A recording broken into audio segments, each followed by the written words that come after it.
Ladies and gentlemen, if you think you understand the risks facing the global financial system, think again. Because what's about to happen with silver, I'm telling you right now, could rewrite the fortunes of anyone who holds precious metals and devastate those who don't. This is not fear-mongering. This is reality. And if you own gold or silver, you absolutely need to hear what I'm about to tell you. For years now, silver has been sitting quietly in the corner of the financial markets, ignored, underestimated, and misunderstood. While investors have been distracted by soaring stock prices, speculative bubbles, and the illusion of prosperity created by cheap money, silver has been building one of the most compelling setups for a major upside move that we've seen in decades. And the irony is that the very forces investors are relying on to protect their wealth are the same forces that are going to destroy it while silver stands ready to benefit. To understand why silver is positioned for such a dramatic move higher, you first need to understand how distorted the current financial system really is. We are living in a world where debt is no longer seen as a problem, where deficits are celebrated, and where central banks believe they can create prosperity by printing money. This experiment has never worked in the past, and it won't work this time either. Every time governments have chosen the easy path of debasing their currency instead of making hard economic choices, the result has been the same: inflation, loss of purchasing power, and a return to real money. Silver is real money. It has been for thousands of years. Long before there were central banks, long before there were fiat currencies backed by nothing but political promises, silver functioned as a store of value and a medium of exchange. The only reason it doesn't play that role openly today is because governments don't want competition for their paper currencies. But suppressing silver's monetary role hasn't eliminated its value. It has merely delayed its repricing. One of the most important reasons silver is poised for a major upside move is its extreme undervaluation relative to gold. Historically, the gold-to-silver ratio hovered around levels that reflected their natural abundance and monetary use. Today, that ratio is wildly out of balance.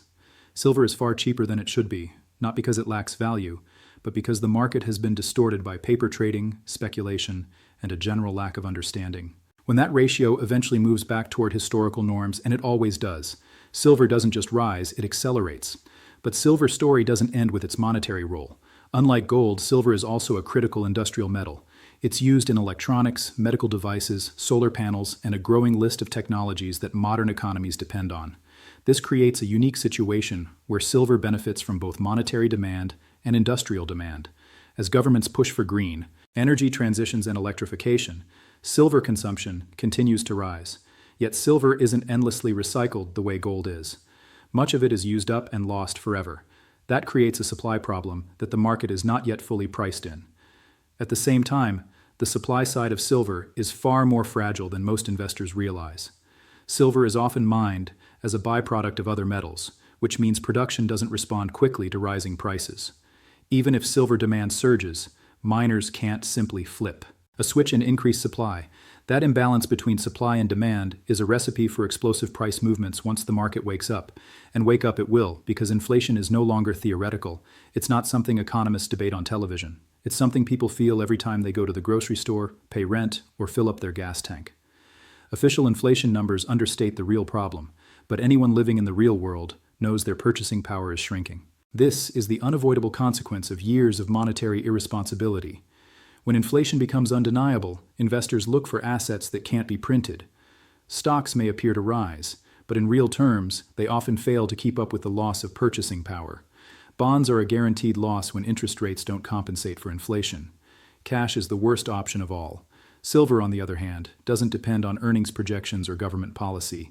Its value exists independently of the financial system. Another factor that makes silver's upside potential so powerful is its relatively small market size. It doesn't take a massive shift in investment demand to move the price dramatically. When even a small percentage of investors decide to allocate to physical silver, the impact can be outsized. If we've seen this before, silver doesn't move slowly and politely. When it moves, it tends to do so violently, catching the majority of investors completely off guard. What's particularly dangerous for those ignoring silver is the false sense of security created by rising asset prices. Many people believe that as long as their portfolio is going up in nominal terms, they're doing fine. But nominal gains don't matter if the currency those gains are measured in is losing value. This is how wealth is destroyed quietly, without people realizing it until it's too late. Silver doesn't protect you from volatility. It protects you from deception. The current setup is also shaped by psychology. Silver has been written off as a disappointment because it hasn't kept pace with speculative assets fueled by easy money. That kind of sentiment usually marks the end of a cycle, not the beginning. Markets tend to punish complacency and reward patience. When expectations are low and fundamentals are strong, the upside risk far outweighs the downside. Eventually, confidence in paper assets will crack. It always does. When that happens, investors don't gradually tiptoe into precious metals, they rush. And silver, because of its affordability and scarcity, becomes one of the primary beneficiaries of that shift. By the time the headlines start talking about silver, the easy gains will already be gone. The real question isn't whether silver has value. The question is how long the market can continue pretending it doesn't. History suggests not much longer. Every cycle of monetary excess ends the same way, and every time real assets reassert themselves. Silver's setup today reflects years of suppression, neglect, and misunderstanding conditions that don't last forever. When the repricing comes, it won't be subtle. It will be swift. It will be dramatic. And it will leave behind those who believed paper promises over tangible value. Silver isn't just an investment opportunity. It's a reality check. And the longer it's ignored, the bigger the move when reality finally sets in. For decades, monetary policy has been sold to the public as a precise science guided by experts who supposedly understand how to fine-tune the economy. In reality, it has become a reckless experiment built on denial, short-term thinking, and political convenience. The inflation risk we're facing today is not an accident, and it's not temporary. It is the inevitable outcome of policies that prioritize debt, stimulus, and artificial growth over real savings, real production, and sound money. Central banks want you to believe inflation is something they can control at will, like a thermostat they can simply turn up or down. But that illusion only works as long as people trust the currency. Once that trust begins to erode, inflation stops being a policy variable and starts becoming a self-reinforcing problem, and that's exactly where we are right now. Years of near-zero interest rates and massive money creation have distorted every corner of the economy from housing to stocks to consumer behavior. What we're seeing now is not a sudden flare-up, but the delayed reaction to a long period of monetary excess. The fundamental problem is that modern monetary policy treats debt as a solution rather than a symptom. Instead of allowing recessions to clear malinvestment and reward savings, central banks intervene to prevent pain at all costs. Every downturn is met with lower rates, more liquidity, and bigger balance sheets. This approach doesn't eliminate economic cycles. It amplifies them. It replaces short-term discomfort with long-term instability. And inflation is the price society pays for that trade-off. When central banks expand the money supply faster than the economy's ability to produce real goods and services, the value of money falls. That's not theory, it's arithmetic. You don't need a PhD to understand that creating more units of currency without a corresponding increase in productivity reduces purchasing power. Yet policymakers continue to act surprised when prices rise as if inflation appeared out of nowhere rather than emerging from their own decisions. What makes the current situation especially dangerous is the scale. The amount of money created over the past several years dwarfs anything seen in prior cycles. Governments ran massive deficits, and central banks eagerly monetized them. This wasn't temporary emergency action. It became standard operating procedure. Once markets and governments get used to cheap money, reversing course becomes politically and economically painful. That's why central banks are trapped. If they raise interest rates aggressively to fight inflation, they risk collapsing asset markets, bankrupting overleveraged governments, and triggering a deep recession. If they keep rates low, inflation accelerates, and purchasing power erodes even faster. There is no painless exit. Every option involves consequences. And inflation is the path of least resistance. It's the silent tax that doesn't require a vote, and it's the one policymakers return to every time. Meanwhile, official inflation statistics fail to capture the real impact on everyday life. Asset inflation is often ignored while rising costs of essentials are downplayed. But people don't live in spreadsheets. They live in the real economy. They notice when rent doubles, when groceries cost more each month, and when wages fail to keep up. This is how inflation undermines social stability, not just economic stability. It widens the gap between those who own assets and those who live paycheck to paycheck. Another dangerous misconception is the idea that inflation can be tamed without consequences. Even if price increases slow temporarily, the damage has already been done. Inflation doesn't just raise prices. It changes behavior. It discourages saving and encourages speculation. It rewards debtors and punishes responsible savers. Over time, it erodes the moral foundation of the economy by replacing long-term planning with short-term survival. The biggest victims of inflation are those who trust the system the most. Retirees on fixed incomes, workers with stagnant wages, and savers who did everything right are the ones who lose the most. They are told to hold cash, buy bonds, and trust policymakers, and then they watch their purchasing power evaporate. This is not a flaw in the system. It is the system working exactly as designed. Inflation risk is also underestimated because many people still believe central banks will eventually get serious restore discipline. But discipline requires pain, and pain is politically unacceptable. Governments depend on cheap borrowing. Financial markets depend on easy liquidity. Entire economic models are built on the assumption that money will remain abundant and cheap. The moment that assumption is challenged, the system begins to shake. This is why inflation is not just a short-term risk, but a structural one. It's embedded in the incentives.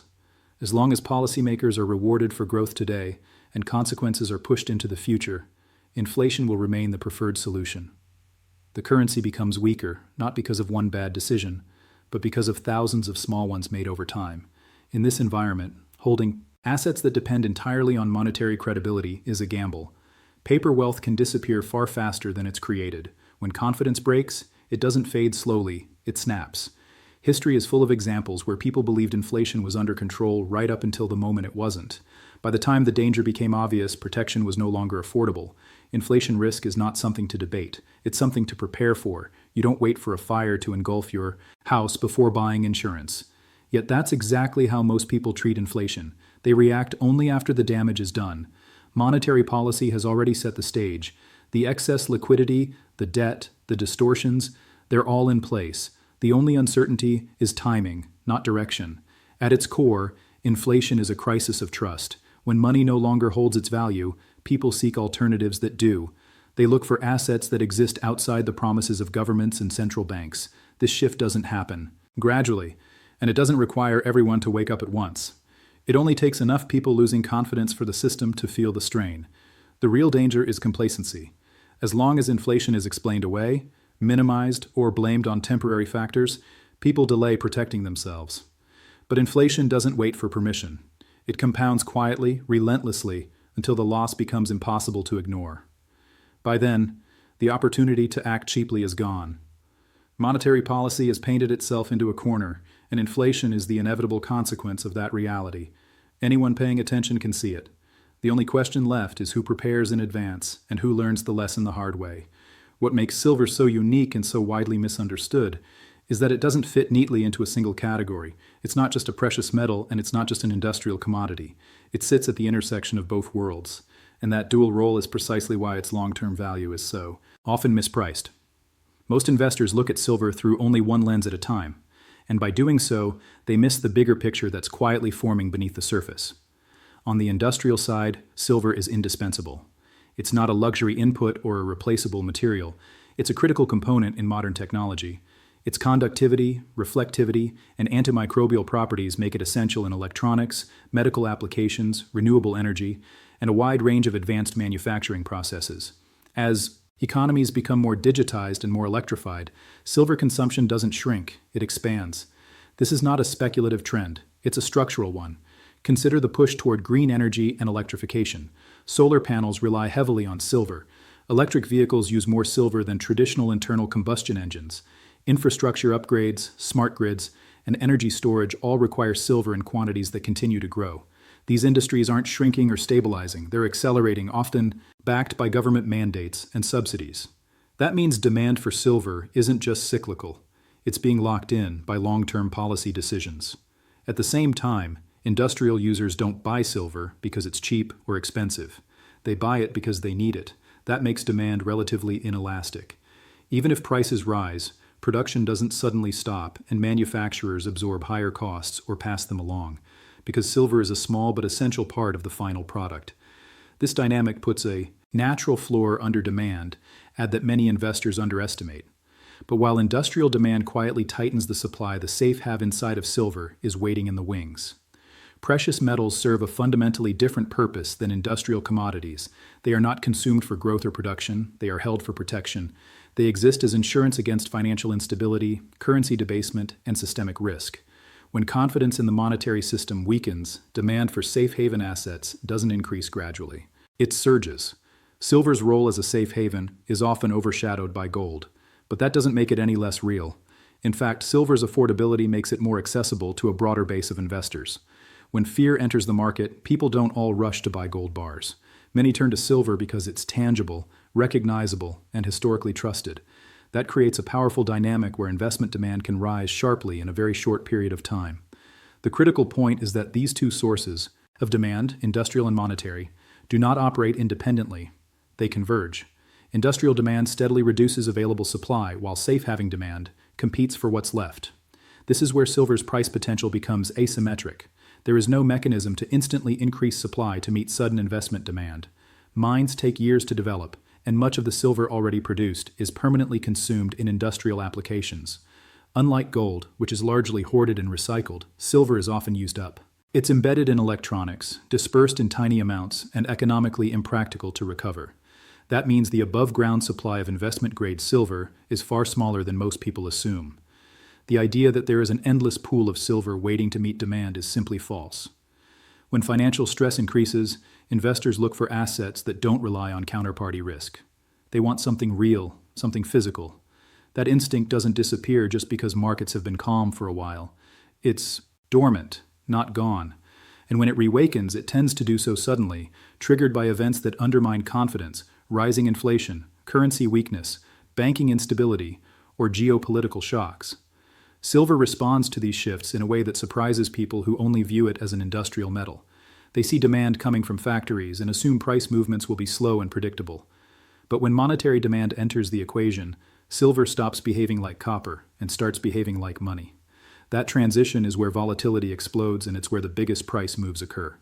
What makes this even more compelling is that silver's market is relatively small. It doesn't take a massive reallocation of capital to overwhelm supply. A modest shift in investor sentiment can have an outsized effect on price. This is why silver has historically experienced sharp, rapid rallies that leave most participants unprepared. By the time the story becomes mainstream, the move is already, well, underway. Another misconception is that technological advancement will somehow reduce silver's importance. In reality, innovation tends to increase silver usage, not eliminate it. New applications may reduce the amount of silver used per unit, but overall demand often rises because production scales up. This has been the pattern for decades, and there's no evidence it's changing. Meanwhile, monetary conditions continue to deteriorate. Persistent inflation, rising debt levels, and eroding trust in fiat currencies create the perfect environment for renewed interest in precious metals. Silver doesn't need to replace the monetary system to benefit from its weaknesses. It only needs people to question it. Once that happens, even partially safe having demand reasserts itself. What investors fail to appreciate is how quickly these forces can align. Industrial demand tightens supply slowly and quietly. Safe having demand arrives suddenly and aggressively. When the two meet, price doesn't adjust smoothly, it gaps higher. This isn't speculation. It's the natural outcome of constrained supply meeting multidimensional demand. The danger in ignoring silver is assuming that today's calm conditions will persist. History shows that financial stability is the exception, not the rule. Periods of confidence give way to periods of doubt. And during those moments, assets with real tangible value rise to the forefront. Silver has been there every time. This is not a story about hype or short-term trading. It's about understanding the structural forces shaping demand. Silver is being pulled in two directions at once, by industries that need it to function, and by investors who need it to protect wealth. That combination is rare and it's powerful. When industrial necessity meets monetary fear, silver stops being overlooked. It becomes essential. And once the market recognizes that reality, the repricing doesn't ask for permission. It simply happens. One of the greatest mistakes investors make is believing that risk comes only from action, not from inaction. In reality, choosing not to hold precious metals in today's financial environment is one of the biggest risks of all. It's a quiet risk, one that doesn't announce itself with daily volatility, but it compounds over time, eroding purchasing power and exposing portfolios to dangers most people don't see until it's too late.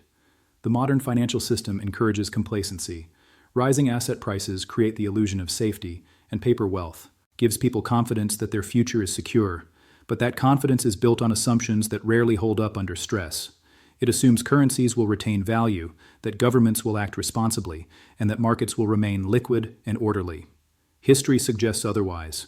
Precious metals exist precisely because these assumptions fail. Gold and silver are not investments in growth. They are protection against loss. They don't depend on earnings, dividends, or central bank credibility. They don't require faith in policy decisions or political promises. Their value exists independently of the financial system, and that independence is exactly what makes them essential.